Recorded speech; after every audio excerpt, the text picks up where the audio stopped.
Doctor, ya por último, una palabra y usted me contesta con una palabra. Esas son muy terribles. Felipe Calderón. Ilegitimidad. Donald Trump. Riesgo. Su ídolo. Quizá Einstein. Albert Einstein. Su escritor. ¿Favorito? Sí. Habría que diferenciar al menos entre novela, poesía, ensayo. ¿En novelas? Sí. Thomas Mann. Su platillo favorito mexicano. Huitlacoche. Tequila o whisky. Ambos. Enrique Peña Nieto. Depende de la hora, ¿cómo se llama? La calidad de cada uno. ¿Cuál me digo? Enrique Peña Nieto. Deplorable. José Alfredo Jiménez o Javier Solís. José Alfredo Jiménez. Su pintura. Profe. Ah, una. Sí. Una sola. Sí. Alguna de Caravaggio. Ok. Morena. Te iba a decir porque de veras lo creo, Sí. pero suena a lugar común, la esperanza de México. Ah, sí. Pero digamos que ese es nuestro lema. Sí. Mejor le digo, ¿qué asocio con Morena? Sí. Optimismo. Juárez o Madero. Usted me está haciendo un examen que en Harvard. No. ¿Juárez o Madero? Sí. Juárez. Juárez. Su vino. Tinto. Su... Y ya. No, es que Sí. cada duda está más difícil. Pero además ya se nos fue el tiempo. Hablo. Hombre en el que tengo fe. Héctor Vasconcelos, secretario de Mexicanos en el Exterior y Asuntos Internacionales en el Partido Morena. ¿Cuál le gusta? ¿Por dónde empezamos? Migración. Migración, claro, es uno de los grandes temas y hay que ponerlo en contexto, porque no solo es un tema de México, o de América Central o América Latina, sino en el mundo entero, ¿no? Sí. Se veía venir esto desde hace muchas décadas. Esencialmente el argumento era que en el siglo XXI Sí. iba a haber grandes migraciones del sur al norte. ¿Por qué? Porque en términos generales los países más ricos del mundo están en el norte y los más pobres en el sur. Entonces es un fenómeno mundial, uno lo ve en Europa, donde está el fenómeno migratorio en el centro del debate político, y desde luego uno lo ve en México, ¿no? Donde hace muchísimo tiempo que este es un tema importantísimo, pero quizás se ha subrayado la importancia, lo crítico del tema desde la llegada al poder del actual presidente de los Estados Unidos, que llegó, como todos sabemos, con una política básicamente anti-inmigrante, Sí. y sobre todo antagónica a cierto tipo de migraciones. Sí. El presidente Trump dice siempre que si todos los que migraran a Estados Unidos fueran de Noruega, me parecería muy bien, pero bueno, las realidades del mundo son las que son, y resulta que yo creo que del último país del mundo que alguien querría migrar a Estados Unidos es de Noruega. Yo he sido embajador en Noruega, Sí, y conozco el altísimo nivel de vida de los países escandinavos, la calidad de vida que tienen esos países, que son, pues, en muchos sentidos, el ideal para cualquier otra nación. Bueno, hablar de una importancia igual no creo que se pueda, porque por la fatalidad geográfica, Sí, claro. pues es evidente que siempre los Estados Unidos han sido y seguirán siendo, en todo lo que uno pueda prever, el país más importante. Basta con considerar que el 80% de nuestras exportaciones van hacia ese país. Esto es una situación determinada por la geografía y no se puede cambiar. Sin embargo, yo creo que hay muchísimo que explorar en cuanto a la diversificación de las relaciones económicas y en particular comerciales de México, ¿no? ¿Hacia dónde? Pues hacia el fortalecimiento de nuestros intercambios con la Unión Europea, por una parte. Luego está todo el fenómeno chino, que como sabemos en muy pocos años se está convirtiendo, es ya la segunda economía más importante del mundo, y hay quien predice que hacia mediados del siglo podría convertirse en la primera economía del mundo en términos de tamaño. Entonces ese es otro país al que tenemos que voltear a ver para explorar a fondo cuáles son las posibilidades de intercambios con México. Y estoy hablando no solamente de comercio, sino de inversión, en fin, toda la gama de la actividad económica. Sí nos ha faltado desde luego tener esos buenos puentes, ¿no? Yo siempre digo que las últimas décadas y particularmente en los últimos lustros hemos estado excesivamente enfocados hacia América del Norte, y eso está mal, porque ya vemos ahora que hay un cambio de gobierno en uno de estos países y eso afecta toda la relación. Muchas veces se pensó históricamente que México en algún momento podría optar por, ya fuese por un alejamiento o por una separación del Tratado de Libre Comercio, pero las cosas han resultado de otra manera. Viene de Estados Unidos la voluntad de cuestionar el Tratado de Libre Comercio y de replantearlo en términos favorables para los Estados Unidos. Y todo esto podría hipotéticamente derivar en una ruptura del tratado. Yo creo que las circunstancias han cambiado mucho, digamos, entre el 2006 y el presente. Muchos de los temores que había en aquellos años, por cierto, yo no creo que genuinos, sino que eran temores alimentados por nuestros adversarios políticos, ¿no? Que quisieron dar la imagen de Andrés Manuel López Obrador como un hombre, no sé, radical en el sentido de ser comunista, o alguien que estaba en contra de la economía de mercado como tal, un hombre violento, un hombre difícil de predecir y impredecible. Creo que todo esto se ha venido atenuando porque la realidad es la realidad y las cosas acaban de caer por su propio peso, a pesar de que la propaganda de nuestros adversarios políticos, en particular del gobierno y del PRI, ha sido tratar de sembrar miedo en la población, tanto en México como fuera de México, y están constantemente insistiendo en que una victoria de López Obrador podría implicar la inestabilidad económica en el país, etc. Creo que todo esto cada vez se oye más hueco de contenido, más vacío, más arbitrario y yo diría incluso perverso. Yo puedo imaginar que los publicistas del gobierno y del PRI les han dicho que esa es la estrategia que deben seguir, la estrategia de sembrar el miedo.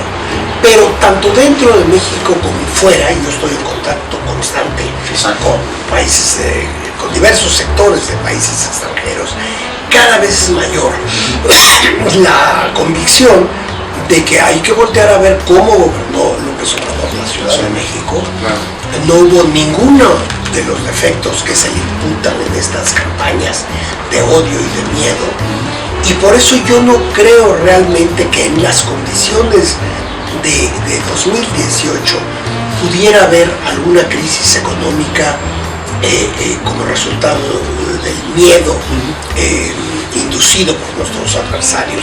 Yo creo que al contrario, México está ahora en condiciones muy negativas, me parece a mí, desde el punto de vista social, desde el punto de vista económico, desde el punto de vista de la seguridad y del imperio de la ley.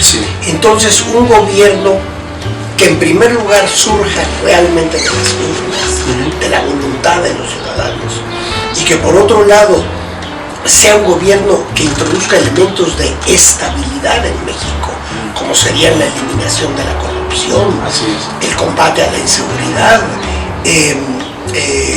los procedimientos democráticos. Yo creo que un gobierno así, lejos de producir una crisis económica, llevaría a un crecimiento y a un desarrollo económico sostenido. Y esto sería también percibido en el extranjero, creo yo. Doctor, dos preguntas. Ahorita que tocó el tema de seguridad, ¿cómo tiene que ser la relación entre México y Estados Unidos en torno al narcotráfico? ¿Qué condiciones debemos de poner nosotros? Y la segunda, ¿cómo se están llevando a cabo las negociaciones del Tratado de Libre Comercio? Primero, ¿por qué no vemos lo de la seguridad? ¿No? Justamente nosotros hemos insistido en que aspiramos a tener una relación con los Estados Unidos que constituya una alianza para el desarrollo económico, sí, en vez de estar enfocados a una colaboración policíaco-militar contra el narcotráfico, nada más. Todo el asunto del combate al narcotráfico en sí mismo creo yo que es algo que tiene que ser debatido a fondo en México, porque es obvio que las estrategias que se han seguido durante muchos años ya han llevado no solamente a que no disminuya el consumo de drogas, sino al contrario, se ha incrementado, y la violencia ha cundido por todo el país al punto de que hay regiones de México que están en los hechos casi fuera del control de los gobiernos estatales y del gobierno federal. Sí. Entonces, debe haber un debate a fondo en México, sí, como ya se está dando alrededor del mundo, sí, en cuanto a la mejor manera de tratar el tema de las drogas. No necesariamente la persecución policíaco-militar es lo que llevará a un menor consumo de drogas. Desde luego, todos queremos que cada vez se consuman menos las drogas más nocivas, lo que incluye, entre paréntesis, al alcohol y al tabaco, que son más nocivas muchas veces que las llamadas drogas suaves, así es, marihuana. Así es. Entonces, ese es un gran tema también mundial, como las migraciones, y México debe tener el valor de enfocar el tema del narcotráfico repensando todo desde el principio. Replantear todo, incluso la posibilidad eventualmente de legalizar de una manera perfectamente regulada y racionalizada algún tipo de consumo de ciertas drogas para eliminar esta atmósfera casi de guerra civil que tenemos en muchas regiones del país. Eso era en cuanto a la seguridad y el tipo de relación que queremos con Estados Unidos en torno al problema ese. Pero usted mencionaba también lo del Tratado de Libre Comercio. La posición nuestra es que el gobierno actual no tiene la legitimidad necesaria para encabezar por la parte mexicana una negociación tan importante. Y yo me remontaría a la forma en que este gobierno llegó al poder, es decir, desde el punto de vista básicamente comprando votos, sí, pero además la forma en que se han desarrollado los escándalos de corrupción, que son noticia a veces mundial, la ineficacia, el fracaso del combate a la violencia. Por todas estas razones, el actual presidente de México tiene los índices de aprobación más bajos desde que estas cosas se miden en México. Un gobierno así, que además está en los meses finales de su periodo, sí, no tiene, creo yo, la legitimidad y la credibilidad. Es un problema doble, ¿verdad? Así es. Hay credibilidad como para representar a los intereses de México en algo tan serio como la renovación, en su caso, del Tratado de Libre Comercio. Pero quiero decirle algo más genérico, sí, en ambos temas, sí, porque la pregunta inicial era en relación con los Estados Unidos, tanto para el combate al narcotráfico como para la renegociación del TLC, sí, sí, todo debe de estar basado desde nuestro punto de vista en el más riguroso e irrestricto respeto a la soberanía de México. Sí. Que es otra cosa que en los últimos años se ha tomado como un tanto una postura anticuada, que ya vio sus mejores días. Yo creo lo contrario, que la defensa de la soberanía de México tiene que estar por encima de cualquier otra cosa, en cualquier negociación con los Estados Unidos o con cualquier otro país del mundo. ¿Qué le urge a México en materia de relaciones exteriores? Así que usted diga, esto se tiene que cambiar inmediatamente en los primeros 90 días.